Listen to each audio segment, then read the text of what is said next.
Gálatas capítulo 1, versículo 6. Admira-me que estejais passando tão depressa daquele que vos chamou na graça de Cristo para outro evangelho, o qual não é outro, senão que há alguns que vos perturbam e querem perverter o evangelho de Cristo. Mas ainda que nós, ou mesmo um anjo vindo do céu, vos pregue evangelho que vá além do que vos temos pregado, seja anátema. Assim como já dissemos, e agora repito, se alguém vos prega evangelho que vá além daquele que recebestes, seja anátema. Nos primeiros anos, nas primeiras décadas da vida da igreja, a igreja já estava sendo atacada por uma coisa que Paulo chama de outro evangelho. O diabo não pode te dizer, depois que você começou a crer, o diabo não pode dizer para você: abandone o evangelho, esqueça do evangelho. Ele só faz isso com aqueles que não entenderam nada. Mas você que entendeu, ele não vai dizer para você: esquece o evangelho, deixa de lado o evangelho.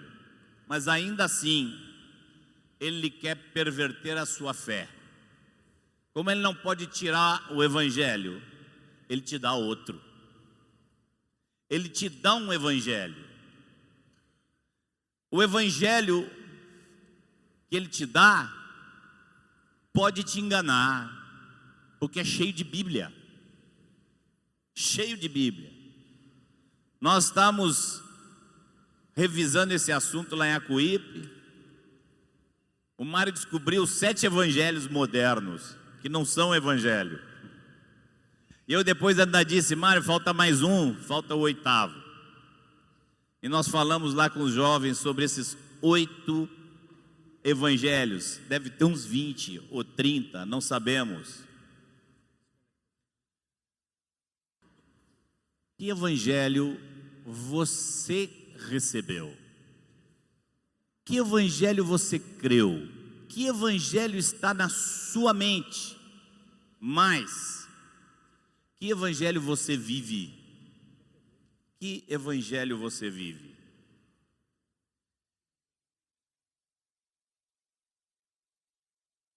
Importante para você não ser enganado por nenhum desses evangelhos modernos, você entender bem o evangelho de Cristo. Nós tivemos falando desse evangelho há alguns anos atrás, falando para os irmãos que ele é como uma moeda que tem 2 lados: a face de Cristo e a cruz. Um evangelho falso não vai ter os 2 lados. E geralmente todo evangelho falso, ele prega meia verdade. Nós queremos revisar um pouco disso nessa tarde com os irmãos. Passando novamente por essa visão dupla. Um evangelho que alguns que não entendem pensam que essas verdades são contraditórias. Eu pergunto para você: você tem que pagar algo para Deus para você poder receber a vida de Deus? Você tem que dar algo em troca para Deus? Todo mundo com medo de responder. Todos vocês vão responder agora, mas não para mim, não precisa falar alto. Você vai responder para quem está do teu lado. O que você pensa? Você tem que dar algo para Deus para entrar no reino de Deus? Dê a sua resposta para quem está do seu lado.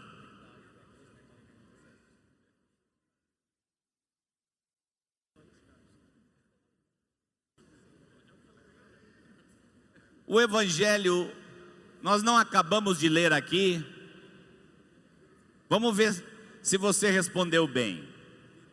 Nós acabamos de ler aqui Paulo dizendo: aquele que vos chamou na graça de Cristo.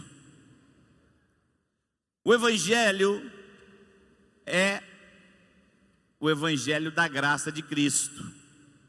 Amém?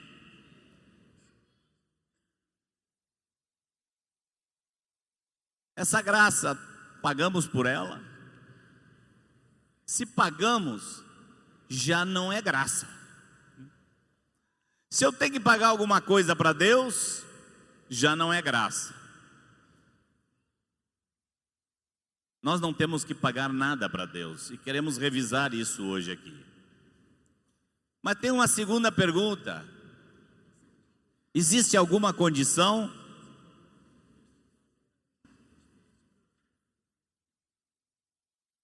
Existe condição? Quando nós não entendemos que é gratuito, mas há condições, nós fazemos confusão. Alguns creem e pregam. E há um pregador surgindo no Brasil hoje que vai virar moda. Eu não vou fazer propaganda dele para vocês aqui, mas ele já está virando e vai virar moda. Mas o que ele está trazendo não tem nada de novo, nada, nada. A gente já conhece isso de anos e anos. Alguns pregam uma graça que, porque é graça, não coloca condições.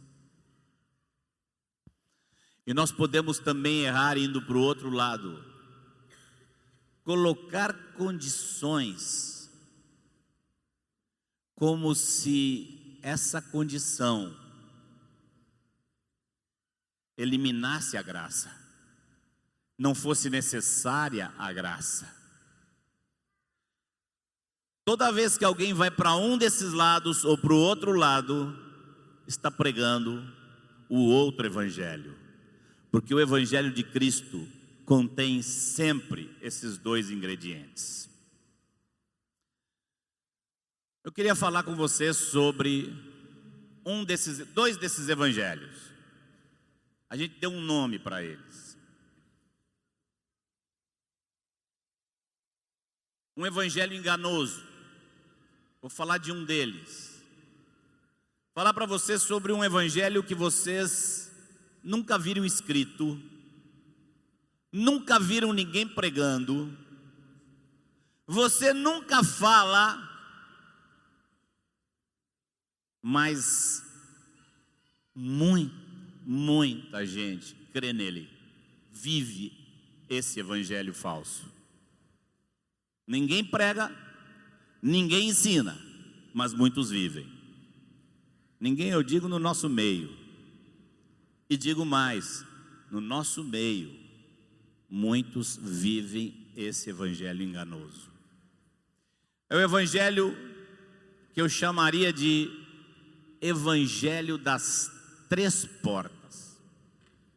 Muitos de vocês já ouviram falar do evangelho das três portas.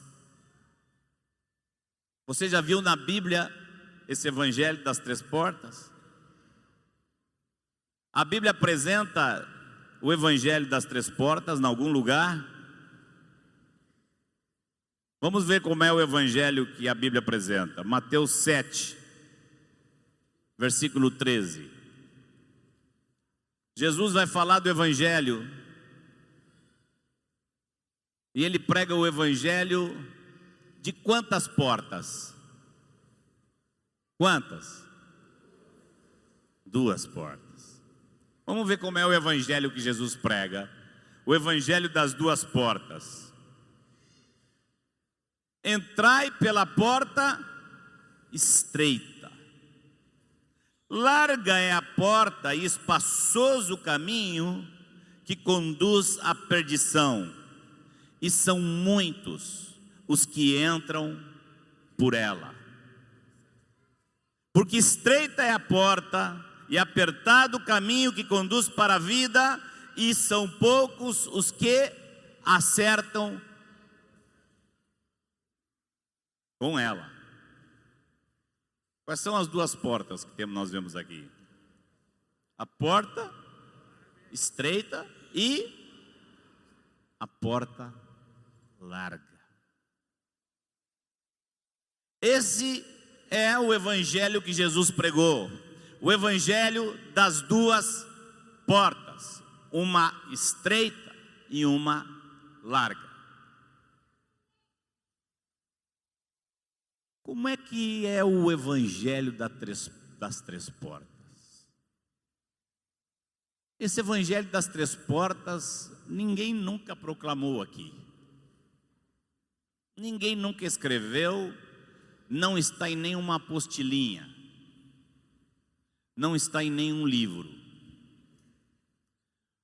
Mas, amados, eu me preocupo demais com esse evangelho das três portas. Apesar de que ninguém nunca proclamou esse evangelho assim. Por que eu me preocupo? Porque toda hora eu vejo esse evangelho escrito na cabeça de irmãos. Eu vejo na mente dos irmãos. Eu vejo na vida de muitos. O evangelho das três portas. Vou explicar para você como é que funciona o evangelho das três portas. A pessoa não pensa, mas a atitude da pessoa é como se ela pensasse assim: tem uma porta larga, um caminho largo.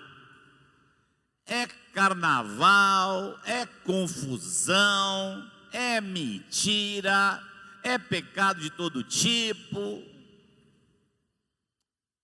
Essa porta, esse caminho, é desse pessoal que está lá no mundo. Eu não entrei por eu não estou andando nesse caminho, não. Não é essa a minha porta, não é esse meu caminho. Mas segue a atitude dessa pessoa assim: há uma porta estreita, um caminho estreito, significa renúncia, significa perder a minha vida, por amor do evangelho, significa amar a Deus acima de todas as coisas sempre, significa não viver para mim, não viver para meus interesses, significa viver para Deus todo o tempo, viver em prol do evangelho, pela glória do evangelho, pela glória de Cristo, e considerar aqui nesse mundo tudo como refúgio, como esterco. Minha vida é servir a Cristo, custe o que custar. Esta é a porta, este é o caminho dos pastores, do Mário, do Sérgio, do Evangevaldo. Também os líderes, eu vejo como eles se gastam, trabalham, suam, e ainda tem que cuidar de um montão de discípulos. Uau! Mas esse caminho de renúncia total não é o meu. Eu vivo aí assim, numa porta do meio. Não é que nem o mundo, aquela bagunça lá. Desde que eu me batizei, nunca mais fui no carnaval. Não, não é aquilo lá. Mas também, só Cristo, Jesus, obedecer ao Senhor, orar, se quebrantar, se arrepender, confessar, e pregar o evangelho, fazer discípulos. Não, eu não cheguei nesse ponto. Eu não cheguei aí nesse ponto. Irmãos, essa vida não é um ponto a chegar. A porta e o caminho são assim. Você tem conhecido essa realidade dentro da igreja? Eu digo, ninguém fala, ninguém defende essa ideia, mas muitos há que vivem como se essa fosse a verdade pregada por Jesus. Tem uma notícia: se teu coração te faz duvidar que você está vivendo num caminho estreito, eu tenho uma notícia importante para você hoje. Me ouça. Você precisa ouvir o que eu vou dizer agora. Esse caminho do meio, que não é tão largo, mas também não é tão estreito, esse caminho não existe. Não existe essa porta média, e não existe esse caminho mais ou menos. Não existe. Só existem esses dois que Jesus falou. Só. Se você não está andando no estreito, só tem uma opção. Não tem caminho do meio, você está andando no largo. Deixa eu dizer para vocês, a religiosidade ou a religião tem o poder de iludir e disfarçar o caminho largo.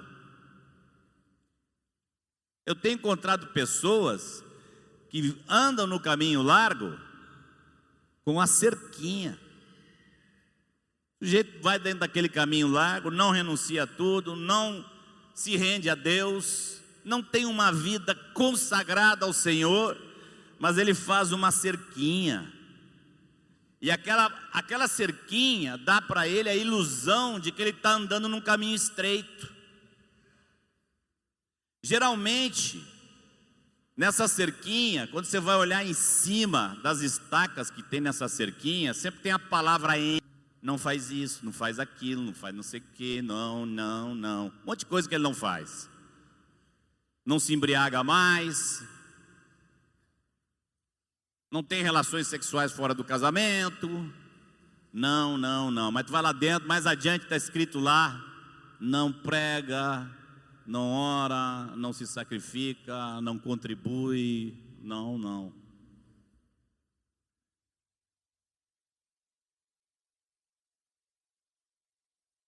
Você precisa, nos tempos em que nós estamos vivendo, onde cresce a ilusão e o engano, você precisa manter vigilância sobre sua vida, para ter certeza que você passou por uma porta estreita e anda num caminho estreito. Você precisa ter certeza disso. As profecias bíblicas sobre o nosso tempo são terríveis. Disse Jesus que por se multiplicar a iniquidade, o amor de muitos se esfriará. Quando uma pessoa se esfria no amor, já está andando num caminho mais ou menos. Mas o caminho não é mais ou menos, porque ele não existe. O caminho é largo, está só com a cerquinha. E quando você começa a andar com esse caminho, com a cerquinha, depois, quanto mais você anda, mais você vai empurrando a cerquinha para ficar cada vez mais fácil. Jesus advertiu para não cairmos nessa vivência ilusória. Jesus nos advertiu para nos acautelarmos de nós mesmos, para que o nosso coração nunca fique carregado com as coisas daqui de baixo. Jesus fala da orgia e da embriaguez. Eu fui pesquisar isso, o que está escrito lá no original não é orgia. Imagina Jesus dizendo para os discípulos dele: ó, cuidado aí com a orgia, hein? Não tem sentido isso. Discípulo de Cristo está tão longe da orgia. Isso não está escrito. Eu liguei para meu pai, que é professor de grego, pedi para examinar esse texto. Ficamos 20 minutos estudando o texto junto, examinando o grego. E a nossa conclusão é que o Senhor estava falando aqui de vida boa, comer, beber, se regalar, e preocupações deste mundo. Essa iniquidade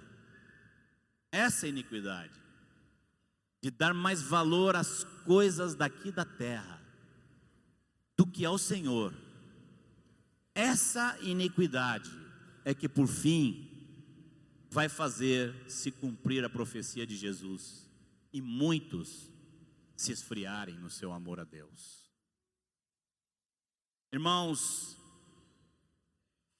se pregarem para vocês um evangelho que fale do amor e da graça de Deus, e não apresentarem as condições que Jesus apresenta, você rejeite de imediato, porque é outro evangelho. É outro evangelho. O evangelho do Senhor coloca condições. Estava falando aos jovens lá em Acuípe, que alguns eu acho que não entenderam o nosso exemplo. Quando nós aprendemos este evangelho, nosso discipulador lá em Porto Alegre, Mário e eu, acho que tínhamos o discipulador mais radical que existia no país. Era tudo aqui assim, ó. Jesus é o Senhor ou não é o Senhor? Puf. Tomamos cada espremida. Depois Deus nos deu um outro discipulador que conseguiu ser mais radical que o primeiro, o Ivan. Só que nós nunca confundimos esse radicalismo do Senhor com legalismo. Então sempre tivemos uma vida considerando o reino do Senhor sobre nós e ao mesmo tempo muito livres para comer, para nos divertirmos. Quantos churrascos fizemos juntos por décadas? Quanta carne boa nós comemos. Pai da sogro do Benito é o melhor churrasqueiro aí que a gente já viu, viu? O homem faz um frango assado que te deixa babando. Nós íamos para os nossos retiros, eu posso lembrar, nós fazíamos retiro lá na casa que o Benitão tem lá lá em Arembepe. A gente era uma invasão, a gente invadiu aquela casa do Benito, pai de Benitinho. Fizemos quantos retiros, armava barraca em volta, era uma confusão. Só você para nos aguentar, Benito. Eu me lembro de muito jogo de vôlei. Muito jogo de vôlei. Eu lembro de churrasco. Eu lembro de roda contando piada e rindo. Eu lembro. Tu lembra? Tu não é desse tempo. Tu é meio dinossauro. Tu não é dinossauro total. Tu é daí da idade da pedra. Estou falando lá da idade da idade que nem a pedra não existia. Só tem uma coisa. Nós nos reuníamos, orávamos, saímos às ruas e fazíamos discípulos. E vivíamos para isso. Nós nunca confundimos nossa liberdade com folga. Eu me lembro que... Quanto tempo tem, Mário, que o Ismael veio aqui dar uma rondada aqui no Arraial, o irmão do Moacir, você lembra? Passou umas 2 semanas com a gente até namorou a ideia de trazer ele para cá, isso tem uns 20 anos, não foi? Ismael, irmão de nosso discipulador, estava no Rio de Janeiro,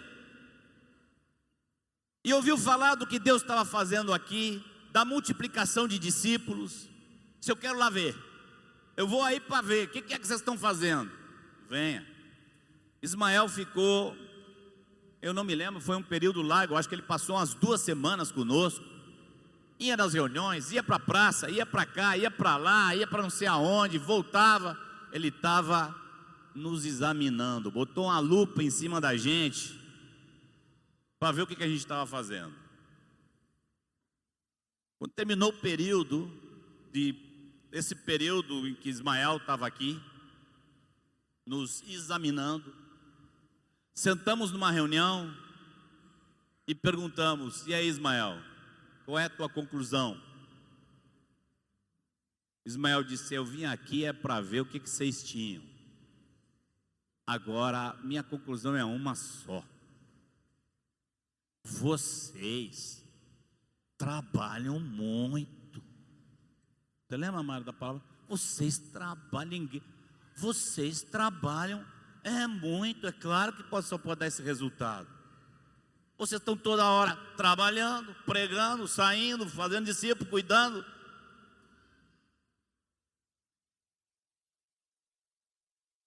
Irmãos adultos e jovens que cresceram no nosso meio puderam ver essas 2 coisas. Muitos jovenzinhos gostaram muito da parte do churrasco e do vôlei, esqueceram da outra parte, esqueceram do outro lado, do dar a vida por Jesus. Às vezes eu ouço notícia de alguns adultos que também estão esquecendo, estão voltados para aquilo que Jesus advertiu, para não se voltarem às preocupações deste mundo. Marcos, então é isso o Evangelho? É isso? Nós dissemos que é sempre como uma moeda. Se você prega esse Evangelho, se você exige essa renúncia, se você tenta viver esta renúncia, mas não enxerga o outro lado, você tampouco vai ter o Evangelho. Para entender e viver o Evangelho, você precisa daquilo que nós vamos ler agora. Eu queria sugerir a vocês a leitura de Lucas, capítulo 15.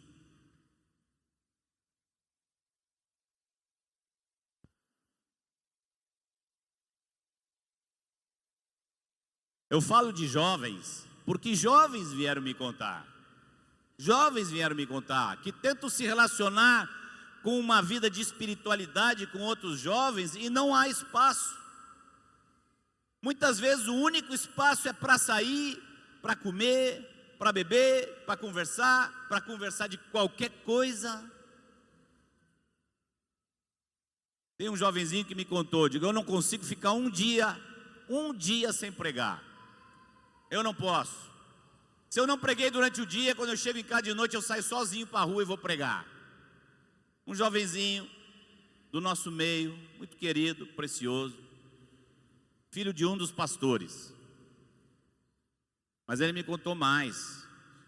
Ele me disse que os demais jovens, ao saberem que ele se comporta assim, o estranham, o veem como um ET. Diz, rapaz, você é como se fosse uma anormalidade.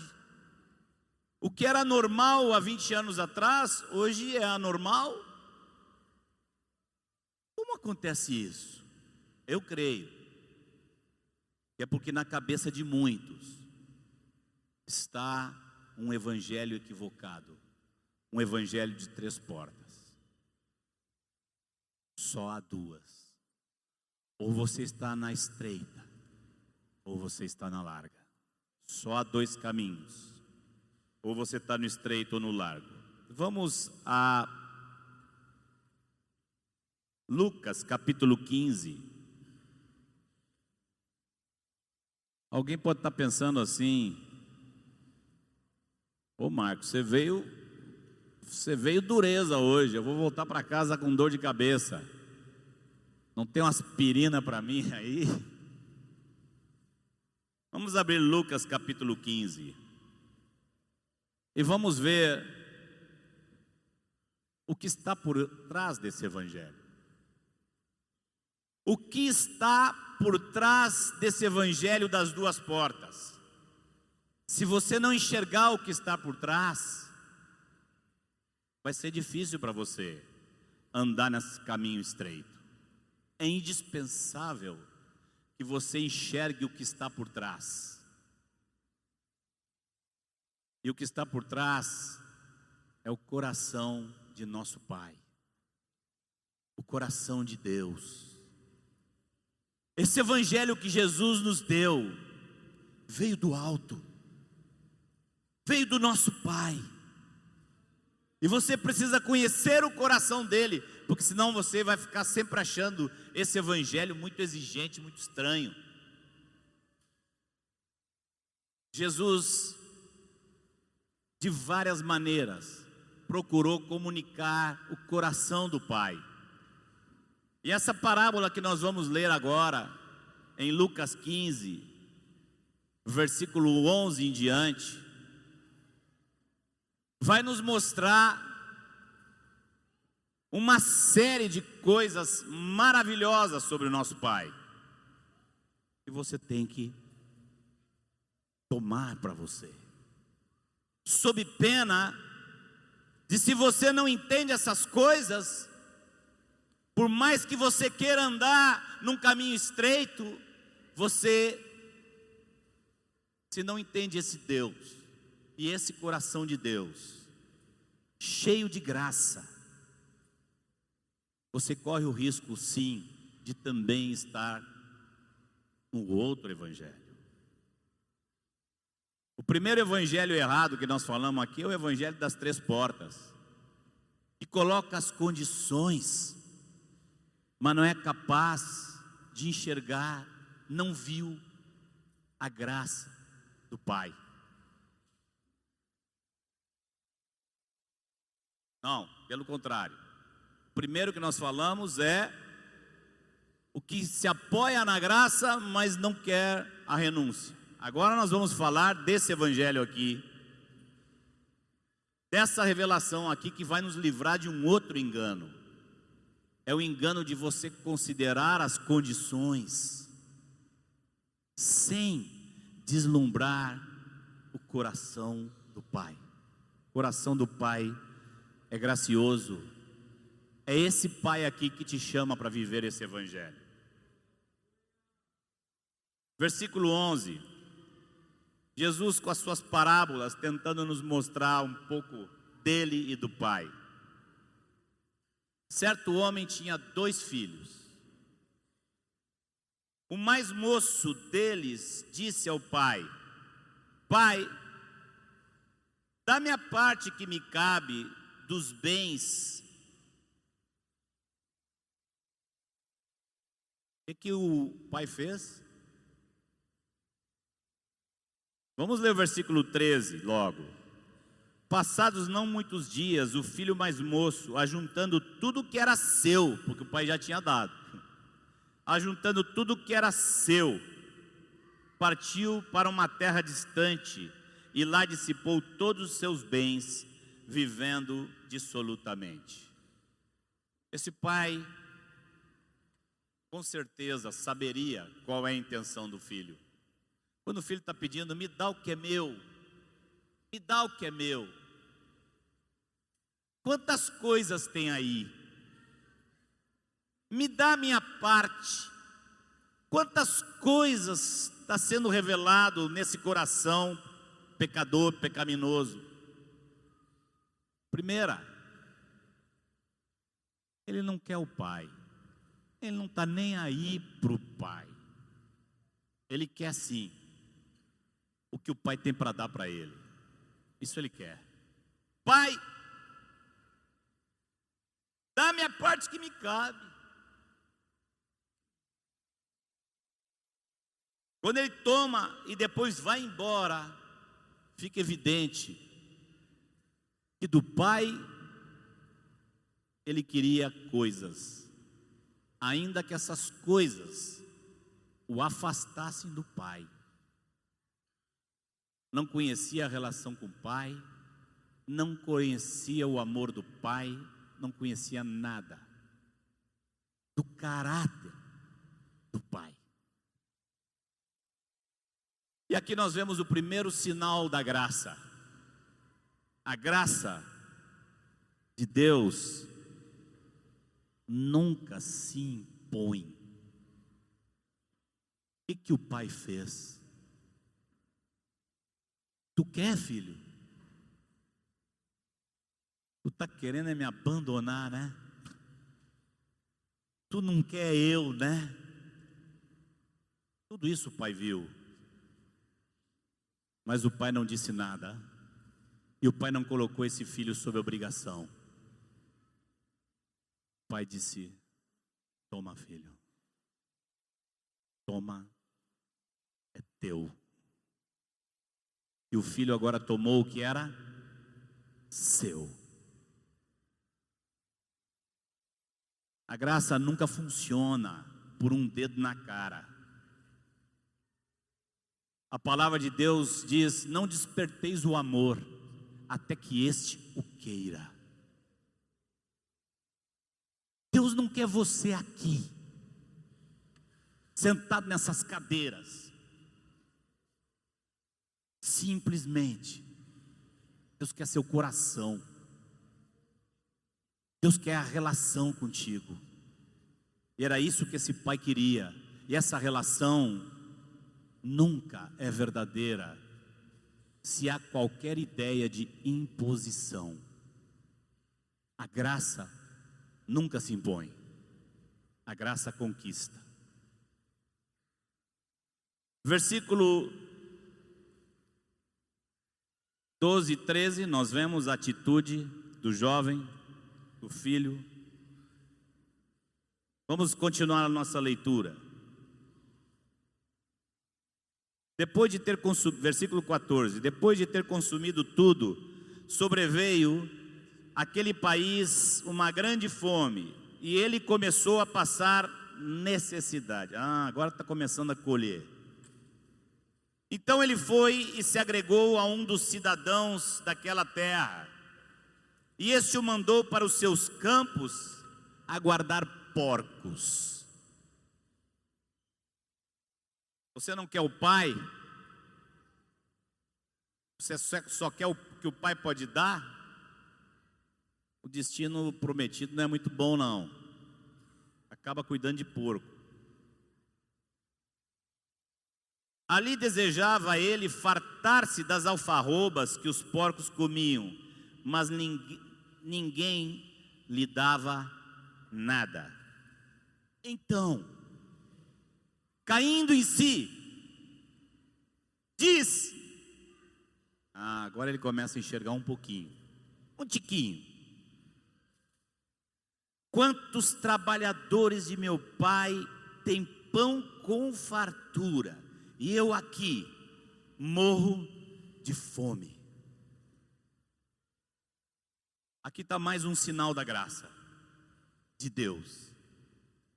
A graça é farta.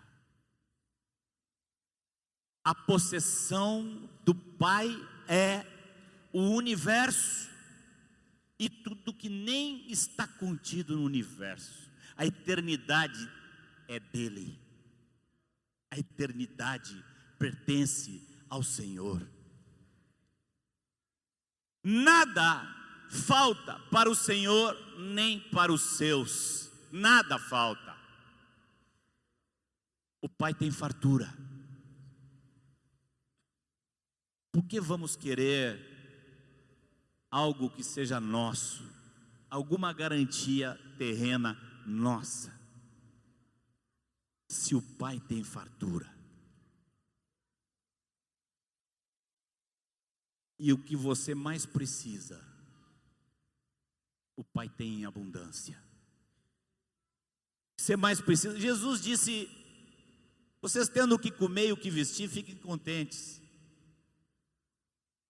Mas Jesus não estava dizendo que isso era o que o Pai tinha para você. Como é que eu posso ficar contente se eu só tenho o que comer, o que vestir, não tenho talvez nem onde morar direito?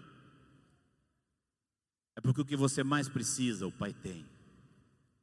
O Pai tem gozo. O Pai tem júbilo. O Pai tem uma festa dentro do coração dele. E se você se apossa dessa festa, você pode viver sem casamento, você pode viver sem riquezas. Muitos na história da igreja viveram sem pão. Muitos viveram sem travesseiro, foram para uma cela, prisioneiros por Cristo. Por quê? Simplesmente porque sabiam que tinham que andar no caminho estreito? Não, porque eles conheciam o Pai, e o Pai era o gozo deles. Deus era a felicidade deles. Deus é pleno. Deus tem tudo nele mesmo. E pobres de nós, se temos Ele tão perto, precisarmos de outra coisa para ter vida. Pobres de nós. A graça é farta. Na graça de Deus há uma família que te acolhe. Na graça de Deus há perdão. Na graça de Deus há santidade. Na graça de Deus há comunhão plena com Deus. Na graça de Deus existe utilidade. Na graça de Deus você é feito sacerdote. Na graça de Deus você é feito reino. Essa é a graça de Deus. Esse filho aqui precisou penar para se dar conta. Depois de penar, ele diz: estúpido que eu fui. E meu pai tem tudo. Qualquer trabalhador do meu pai tem fartura de pão. Irmãos, nós temos pão em fartura. Nosso pão é Cristo Jesus. Ou você come desse pão e vive desse pão, ou você vai cair na cilada deste mundo, na cilada do fim dos tempos. Mais um ponto da graça, nós vamos ver no versículo 18, 19 e 21. Levantar-me-ei, versículo 18, e irei ter com meu pai e lhe direi: Pai, pequei contra o céu e diante de ti, já não sou digno de ser chamado teu filho, trata-me como um dos teus trabalhadores. Vamos pular o versículo 20. Vamos ao 22, quando o filho chega e faz isso que ele tinha pensado fazer. Ele diz: o pai, versículo 21, e o filho lhe disse: Pai, pequei contra o céu e diante de ti, já não sou digno de ser chamado teu filho.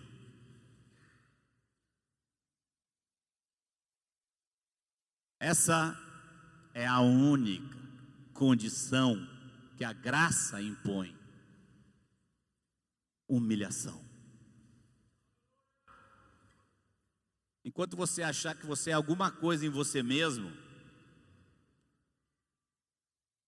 você não encontra essa graça. A graça é para os humilhados. Você chegou na igreja humilhado, siga humilhado. Você chegou entendendo que você sem Deus não é nada, siga assim. Siga com esse sentimento de que você é indigno. E o que você tem por puro favor. Os teólogos gostam de definir graça como favor imerecido. Siga o resto da sua vida assim. Os irmãos até tem uma frase, né? Pergunta para o irmão, como é que você está? Diz, melhor que mereço. Digo, irmão, não precisa dizer essa frase. Nunca diga essa frase, melhor que mereço. Todo mundo sabe que você está melhor que merece. Ninguém tem dúvida disso. Eu estou melhor que mereço. Todos vocês estão melhor que merecem. Essa é uma resposta desnecessária.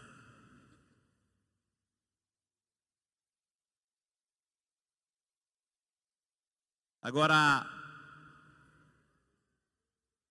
Jesus quer chamar a atenção de cada um para o coração do Pai. E esse coração do Pai vai gritar no versículo 20. No versículo 20. E levantando-se, foi para seu pai. Vinha ele ainda longe, quando seu pai o avistou e o quê?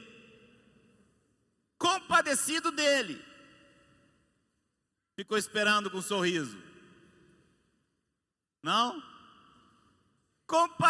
Compadecido dele, correndo, o abraçou e beijou. Eu queria dizer para os irmãos que esse é um dos aspectos da graça que mais alimenta meu coração, porque eu precisei dele a vida toda e sigo precisando. A graça é pronta, a graça é apressada, a graça de Deus é apressada. Você se ajoelha chorando a sua miséria e o seu pecado, e antes que você termine a sua frase, seu coração já está se enchendo de consolo. Deus é como uma mãe, não pode ver um filho chorando, já vem abraçar, já vem beijar.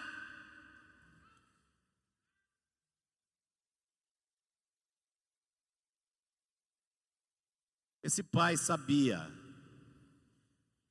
que tinha sido rejeitado como pessoa pelo filho. O filho quis distância do pai. Esse pai sabia mais. Esse pai sabia que esse filho estava vindo por causa da comida. Sabia. Mas esse pai viu o seu filho voltando. Se não me interessa o que ele entende agora, ele vai entender lá na frente.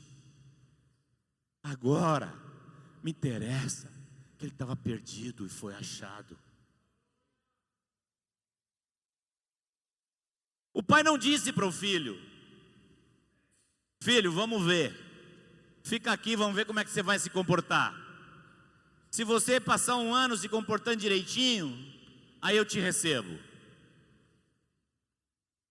Não é assim a graça de Deus.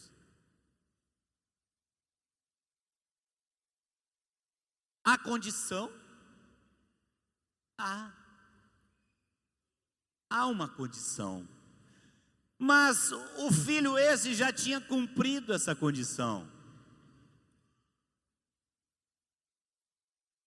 Queria falar dessa próximo aspecto da graça.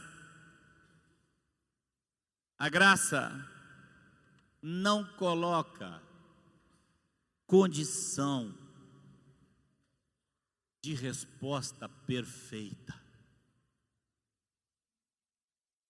A graça, a condição não coloca assim: agora você vai ser perfeito, se você for perfeito, eu vou te aceitar. Não é assim. A condição única é que você deixe aquela miséria para trás. E isso esse filho já tinha feito.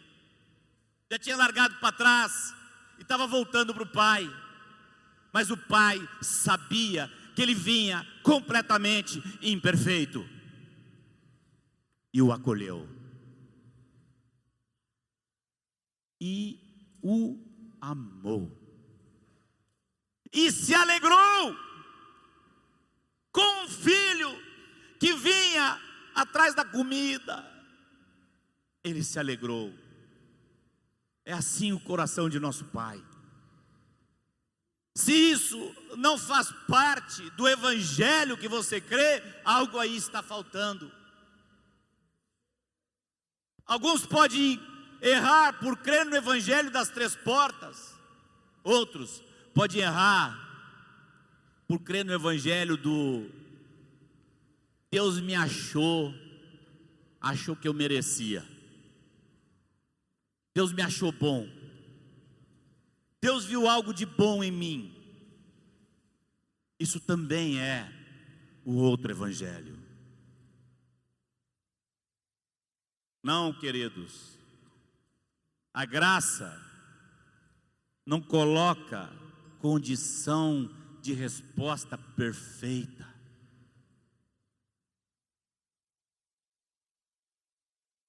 Como é que funciona isso, hein? Como é que nós podemos entender um Deus tão perdoador, tão compassivo, tão gracioso, um Deus que fala, ó, você tem que andar na porta estreita? Às vezes vocês não pensam assim, parece que uma coisa está falando do evangelho, outra está falando de outro. Essas duas facetas do evangelho revelam um mesmo coração de Deus.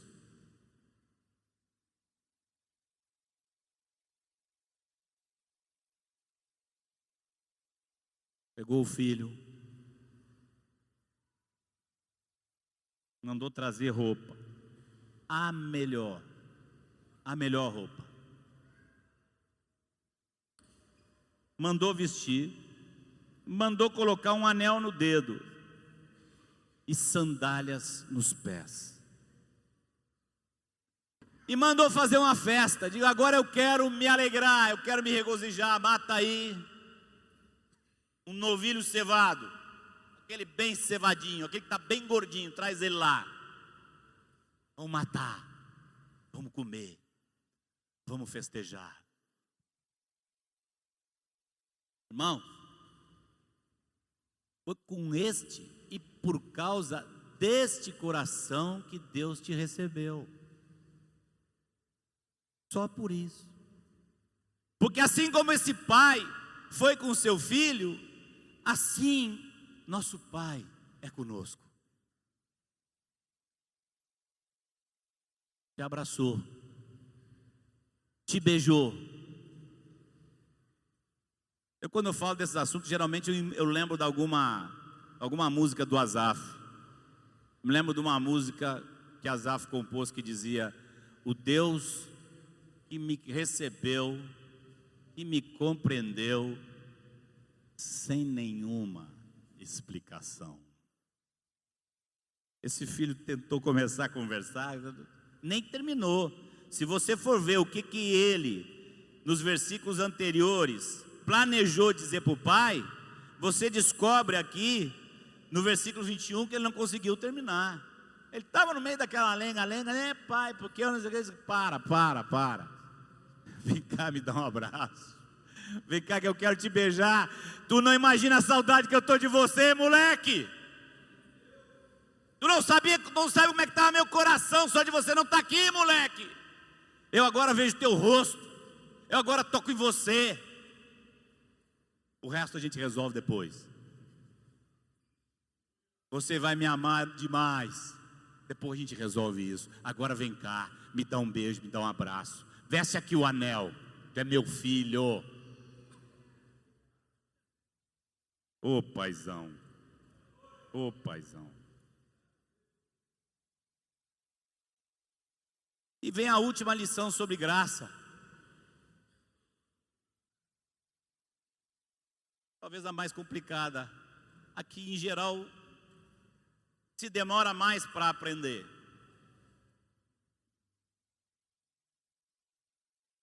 O filho pródigo, esse que tinha se afastado, quando foi recebido ele já entendeu tudo.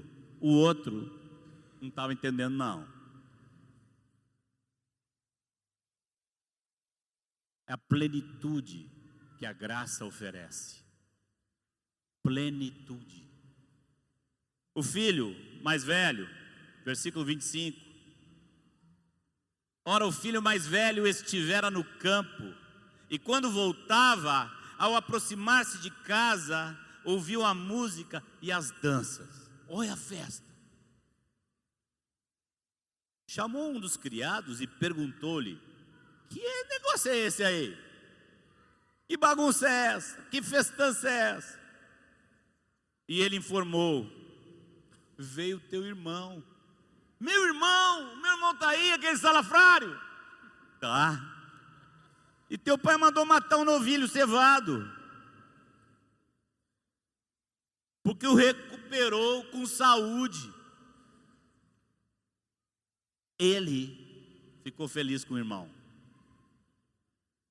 É assim? Ele se indignou. Esse tão pouco conhecia o pai. Tão pouco conhecia o pai. Esse era mais vivo. Ele diz: eu não vou fazer o que o outro fez, porque ele vai se quebrar. Eu vou ficar aqui, eu vou um dia herdar tudo. Mas o coração dele era parecido com o outro. Ele não estava ali por amor ao pai. Ele ainda estava ali e não tinha ido. Era para manter a herança dele mesmo. Interesseiro igual. Ele se indignou e não queria entrar. Nem entrar queria. Foram avisar o pai: ó, teu outro filho está lá, cuspindo marimbondo lá fora.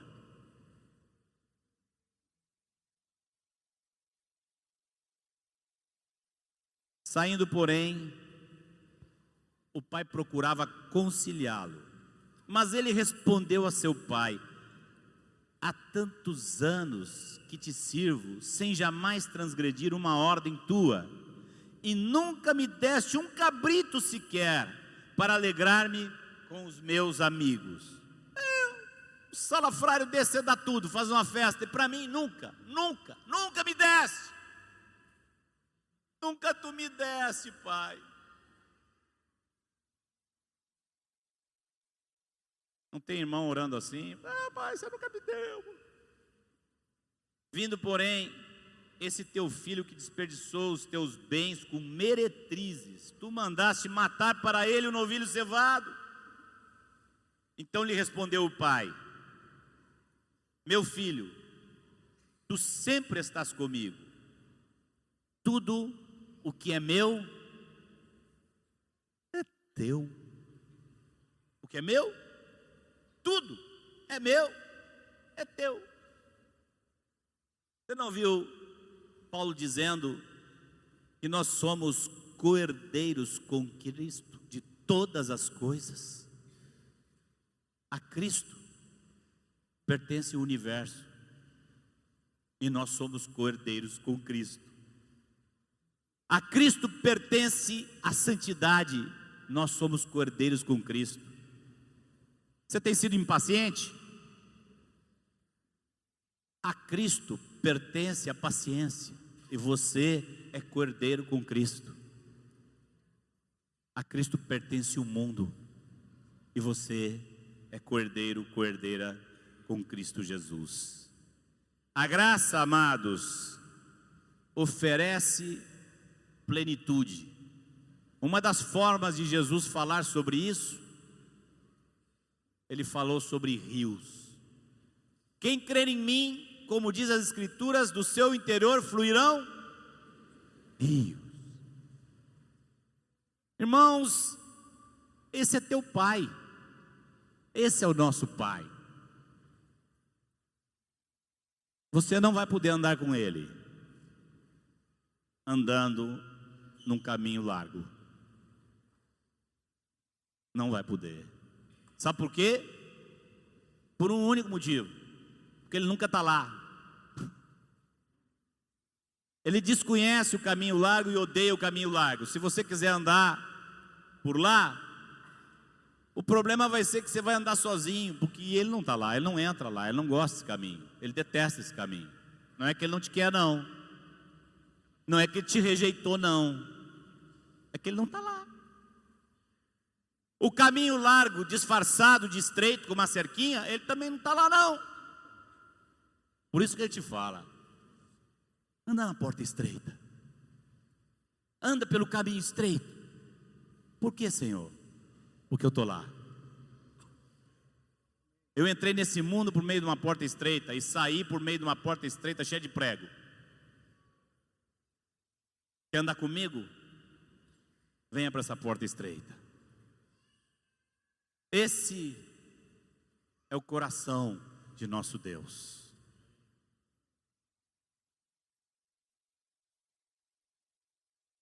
Eu sei que eu estou me alongando um pouco.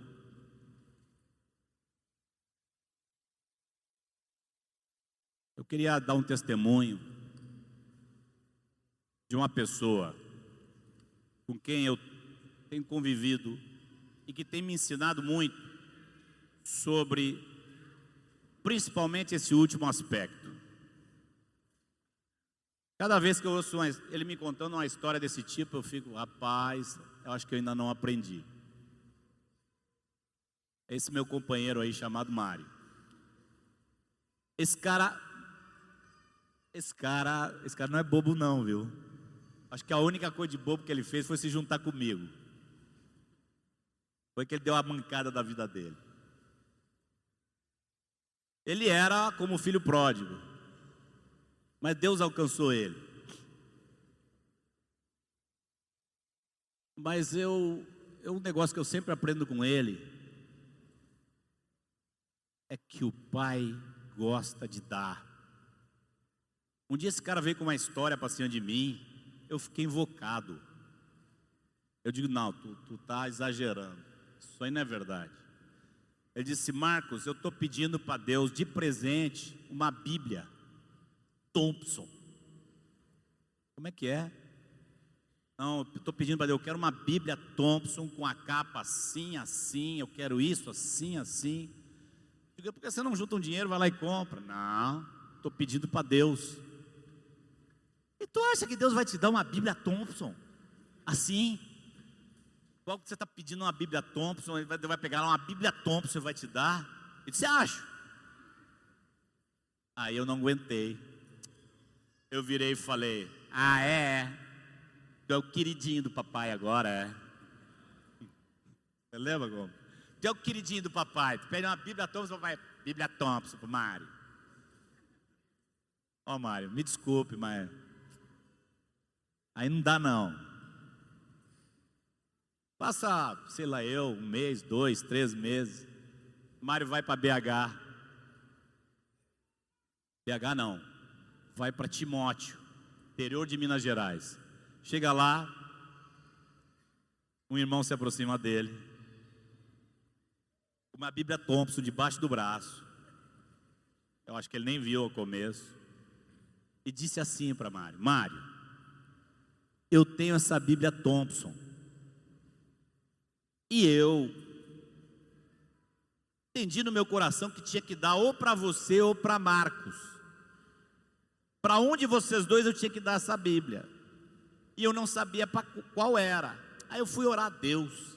E Deus me disse: dá para o Mário.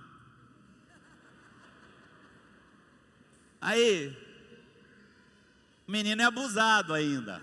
Chegou com a Bíblia para mim e disse: olha aqui o queridinho do papai. Rapaz, esse aí não é que nem o filho esse, o outro filho, o segundo filho. Não me deu, ele vai lá e pede mesmo. Diz: pai, cadê? Peraí, me dá minha Bíblia Thompson. Foi uma lição e tanto para mim, mudou minha vida. Aquela Bíblia Thompson não foi para você, meu irmão, foi para me ensinar. Mudou minha vida aquela história da Bíblia. Outro dia você contou uma outra história, nem me lembro o que foi, um negócio doido aí que você pediu. Ele é assim, daqui a pouco, se ele inventar de pedir uma cadeira cor-de-rosa, ele perde uma cadeira cor-de-rosa para dar para a filha dele lá. Você nem sabe o que ele inventa a pedir. Irmãos, assim é o coração de nosso Pai. Ele nos ama, nos quer. E o trabalho dele na nossa vida esses anos todos é nos ensinar a amá-lo, não por aquilo que ele nos dá, mas por aquilo que ele é, e querer estar com ele, que foi o problema desse jovem aqui. Como vamos andar com esse Deus? Como vamos andar com ele? Permanecendo na graça, que nos capacita para andar num caminho estreito. Permanecendo na graça,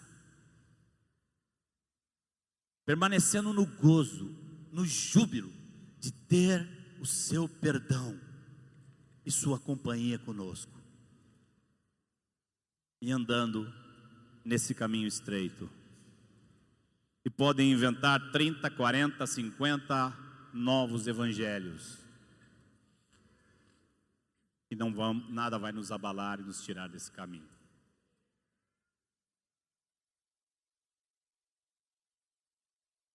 Pega a mão do seu irmão, da sua irmã do lado, vamos orar junto aí. Pai Santo, somos filhos da graça, alvo da tua graça, alvo desse coração tão grande, tão bom. Ó Senhor, te agradecemos, e para andar com um Pai assim, para viver com um Pai assim, nós queremos, Senhor, andar em qualquer caminho que o Senhor nos coloque, por mais estreito que ele seja. O fim se aproxima. Se um dia andar nesse caminho nos trouxer um chamado para sofrer por teu nome, se um dia andar nesse caminho nos levar à morte, a perseguições, a dores de qualquer tipo, nós só queremos que tua graça permaneça em nossas vidas, para que nós jamais nos afastemos desse caminho. Tem misericórdia, Senhor, daqueles que andaram entre nós e por não entenderem bem, esmoreceram ou se afastaram. Tem misericórdia, ajuda-nos a reconquistar teus filhos para ti, Senhor. Ajuda-nos a ir atrás daqueles que nunca entenderam bem, e ver o teu gozo e a tua alegria com teus filhos. O Senhor, comunica a cada coração aqui esse amor incondicional que sai do teu coração. Bendito é o teu nome para sempre. Amém, Senhor.